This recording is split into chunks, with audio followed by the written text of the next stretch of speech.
Нэгдсэн үндэсний байгууллагын зөвлөлтөд тэмцэх тухай конвенцийн талаар 17 дугаар баг хурал буюу COP17 хурлын шууд амжилтын хөтөлбөр үргэлжилж байна. Яг одоо манай студид Улаанбаатар хотын худалдааны танхимын ерөнхийлөгч Ган Хоёг хүрэлцэн ирсэн байна. Өдрийн мэнд хүргэе. Сайн байна уу? Сайн байна уу? Цаг гарan хүрэлцэн ирсэнд баярлалаа. Тэгэхээр ерөнхийдөө Монгол улсад ийм том хэмжээний олон улсын хурлыг анхудаага зохион байгуулж байна. Таны хувьд ер нь зохион байгуулалтын талаас ч тэр хурлын үйл явцын талаар сэтгэл ямар юм бэ?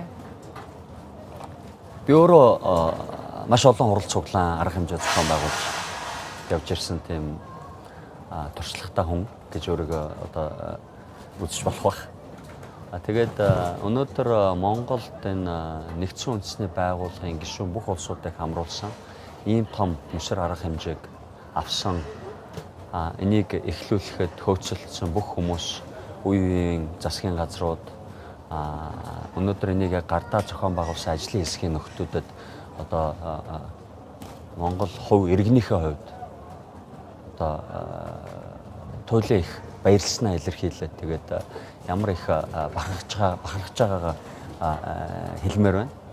Өнөөдөр би Давосын чуулга уулзалтанд маш олон тоонд одоо орж ирсэн.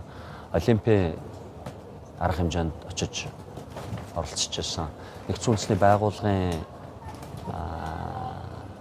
чуулганд очиж оролцож үзчихсэн. Тэгээд энэ хэмжээнд өнөөдөр Монголд энэ үндэсний цэцэрлэг төрөөр нь хоосон энэ газар энэхүү арга хэмжээг ийм хэмжээнд зохион байгуулж байгаа. Тэгээд ийм мундаг зохион байгуулж байгаа. Үнэхээр баярлж байна. Монголоороо бахархаж байна. Бүр Монгол бол энэ COP-оор бол бүр гангарч байна гэж хэлж болохоор байна. Өнөөдөр зохион байгуулалт, аюулгүй байдал, хоол хүнс, соёл урлаг тэгээд энд чинь зөвхөн ингээд нэг хурал зохион байгуулагдаж байна гэж манайхан андуураад яриад байгаа шүү. Энд чинь 800 өөр тусдаа арга хэмжээнүүд зохион байгуулагдаж байгаа. Энд чинь Монголын арга хэмжээ биш чинь олон улсын арга хэмжээ, бүр нүүбийн арга хэмжээ гэдгээр нь ойлгох хэрэгтэй. Тэгээд өнөөдөр монголчууд бид нар ямиг ингээд яг зориод эвлэлдээд нэгдээд тэгээд нэг баг болоод урагшаа ингээд тэмүүлвэл ямар ч арга хэмжээг бол зохион байгуулж чаддгийг бол харуулж чадж байна. Яруу тодор харуулж чадж байна гэж одоо үзэж байгаа. Тэгээд зохион байгуулж байгаа, оролцож байгаа бүх сайн дурын нөхдүүд, төр засгийн нөхдүүд, хувийн хвшлэг бүгдээрэнд нь дахиад баяр хүргэе. Баярлалаа гэж хэлье. Тэгээд цөлжилт газрын дороотол Монгол улсын 80 гаруй хувьд нь тохиолдчиход байна. Бид нар хүнд нөхцөлтэй байна. Гэхдээ энд бид нар зөвхөн Монголын асуудлыг ярихгүй, дэлхийн нийт тулгамдж байгаа цөлжилт газрын дороотлын асуудлыг ярьж байгаа шүү дээ. Тэгвэл Улаанбаатар хотын худалдааны танхимын зүгээс бас өнөөдөр цахилгаан автомашиныг цэнэглэх ногоон өртөөний нээлтийг бас хийлээ. Ингэснээрээ бид нар байгаль орчиндөө ямар одоо сайн үр дагавруудыг авчрах вэ? Энэ талаар бас хэлж өгөөч. Өнөөдөр нэгдүгээр цахилгаан машины хэрэглэн агаарын бохирдлыг бол бууруулна гэж харж болно. Тэгээ үүнээс гадна өнөөдөр бид нар Оросын, Украины дайнтай холбоотой, Америк, Ираны одоо энэ дайтаж байгаатай холбоотой дэлхийн нийт юм бензин, дизель түлшний хямралд орчоод байгаа юм цаг үед амьдарч байна. Тэгээд монголчууд горой нь өөрөө биеэр амсаж байгаа, ойчролж байна. Бензин олдох болсон. Яг бол манай машины дийлэнх хувь нь 100% бензинээр, дизелээр ажилладаг. Тэгвэл энэ нөхцөл байдал үүсэхээс өмнө учрал ерөнхий сайдын одоо чөлөөлийн аяны хүрээнд энэ ногоон шилжилтийн гол одоо манерын өөрийнх нь засгийн хийж байгаа нэрийн хууц одоо болох тийм төслийг бол эхлүүлэх санаачлагыг гаргасан. Түүнд нь би манерт бол туйлын их талархаж байна. Тэгэд 1% татварын хөнгөлөлтөө ашиглаад хувийн хэвшил хандив босгоод өнөөдөр 2 сарын дотор ердөөсө 5 сарын 29-нд гарсан шийдвэрийн дагуу ажиллаад 2 сарын дотор 30 одоо өртөөг бол ингээд байгуулад хийчлээ. 13 байршил дээр ногоон өртөө байгуулсан байна. За өнөөдөр бид 32 дугаар тойрог дээр энэ Чингэлтэй Сүхбаатар дүүргийн зааг дээр яг одоо 32-ын тойрог дээр энэ хойшоо лагерын зам огтлцоон дээр суперчаржер буюу тэр цэнэглэх станцын нээлтийг хийлээ. Учрал ерөнхий сайд өөрөө очлоо. Энэхүү станц дээр машин цэнэглэхэд 5 минутын дотор бүрэн цэнгээ аваад явах боломжтой тийм хамгийн сүүлийн үеийн технологийн цэнэглэгчийг бол байршуулсан байна. Тэгэхээр 5 минутын дотор жижиг аврын тэрэг том автобусыг олон нийтийн одоо тээврийн хэрэгслийг цэнэглэхэд 15 минутын дотор цэнэглээ явуучих боломжтой болж байна. Тэгэхээр бид нар нөгөө талдаа бол энэ бензин түлшний гаднаас хамаарлаа багасгаад хараат тус байдлаа баталгаажуулж гин гэдэг нь ач холбогдолтой. Энэ өөрөө цаашдаа бид их орон даяар онцгой булан бүрт одоо 500 станц байгуулах төлөвлөгөөг бол гаргасан байгаа. Тэгэд би энэ боломжийг ашиглаад талима энэ танай телевизээр дамжуулаад хувийн хөвшил хөрөнгө оруулагч иргэдтэй манай энэ төслийг дэмжээрэй, хувь хандиваа оруулаарай гэж хүсмээр байна. Бид нар бол энэ ажлыг хандиваар босгож байгаа. Энэ өөрөө урт удаан хугацаанд Монголд өрөөгөөж өгнө гэж бодож байгаа. Өнөөдөр энэ ногоон шилжилтийн ажлын хүрээнд бид нар цахилгаан станцуудаа ногоо одоо сэргээгт эрчим хүчээр одоо барих тэр ажлуудыг хийх ёстой. Эрчим хүчний тусгаар тогтнолоо баталгаажуулах ёстой. Тэгээд энэ цаашаа үргэлжлээд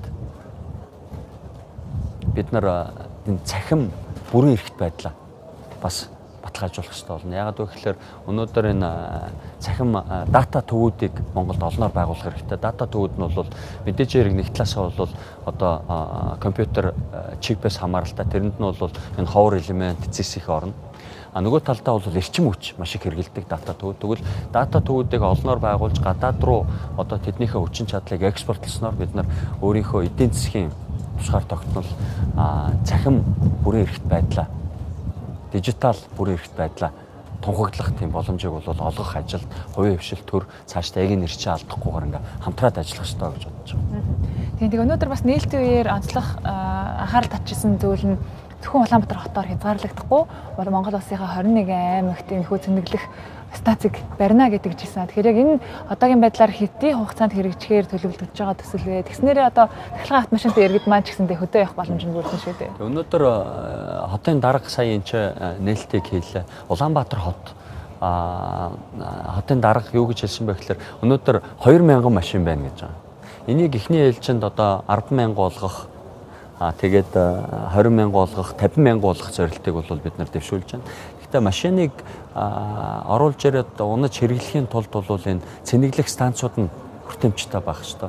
Тэгвэл 150 км тутамд бид нар Монгол улсыг бүрхсэн ийм цэнэглэгч станцуудын сүлжээг бий болгох том зорилтыг дэвшүүлээд дараагийн 2 жилд 500 станцыг Монгол улс орон даяар байгуулах төлөвлөгөөтэй ажиллаж байгаа. 500 станц. Тэгэхээр хүн хөдөө явж байгаад нэг зогсоод бензин одоо цэнэглээд явдаг байсан бол өнөөдөр зогсоод 10-20 минут машина цэнгэлчээ цаашаа хөдлөх шаардлагатай болно. Тэр зогсоод 10-20 минутанда амрах, одоо бие засах, хоол, унд цайлах тийм боломжийг олгосон ийм соёлтой өртөөнүүдийг бол бид нар байгуулж ажиллах тийм төлөвлөгөөтэй байгаа. Тэгэд ингэснээр ер нь Норвег бол одоо нэг сүүлийн 10-20 жилийн дотор бол ингээ бүрэн цахилгаан ийм тээврийн хэрэгсэл рүү шилжсэн хамгийн их одоо 95% машин 95% цахилгаан болцсон улс байгаа.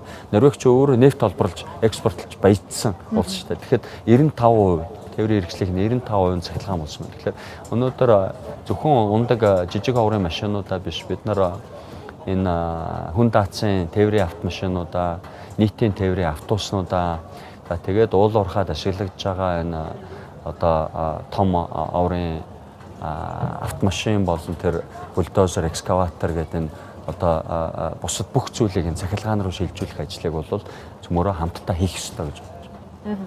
Тэг яг ингээд цахилгаан автомашин руу шилжих, айлсвал цахилгаан тээврийн хэрэгслөө шилжснээрээ ер нь эдийн засгийн болон байгаль орчны ямар үр нөлөөг бид нарт авчрах юм бэ? Өнөөдөр бид нар 2 тэрбум доллараар ингээд төлш бензин Оросоос авч яана гэж байна. Тэгвэл энийг багасгах эхний үед ингээд нэг 100-200 сая доллараар, дараа нь 1 тэрбум доллараар, дараа нь бүр одоо хэрэглэнээс гаргах юм боломж харагдаад байгаа. Тэгэхээр энэ нь өөрөө шинэ том боломж. Монгол улсын хувьд бол нөгөө тусгаар тогтносон эрх чөлөөтэй бүрэн эрхтэй улс гэдгээ хэн нэгнээс ямар нэгэн байдлаар юугаараач хамааралгүй ингээд бодлогоо хэрэгжүүлэх боломжтой болж ийн гэдгээр бол маш өндөр ач холбогдолтой тийм төсөл байгаа. Тийм учраас иргэн бүр өөртөө одоо их оронч байгаад ийм цахилгаан машин руу шилжих тийм хөдөлгөөнийг хүртэл өрнүүлэх шаардлагатай болоо гэж.